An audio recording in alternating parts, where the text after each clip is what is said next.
संतांचा काला जरी पौर्णिमेला झाला तरी देवाचा काला मात्र संतांना निरोप दिल्यावर पौर्णिमेच्या दुसऱ्या दिवशी म्हणजे वद्य प्रतिपदेला होतो.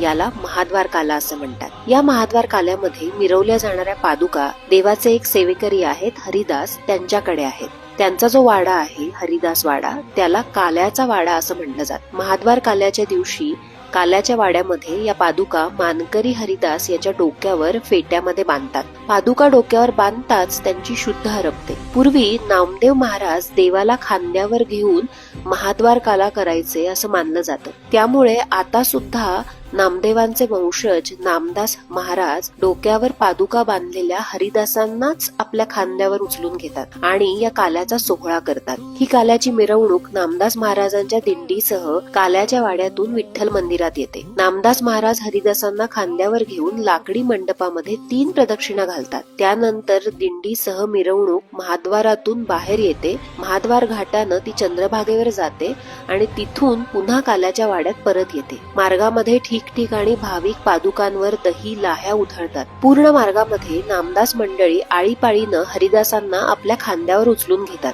दिंडी काल्याच्या वाड्यात परत आल्यावर आरती होते आणि या उत्सवाची सांगता होते. महाद्वार काला झाला म्हणजे आषाढी वारीची सांगता झाली. धन्यवाद.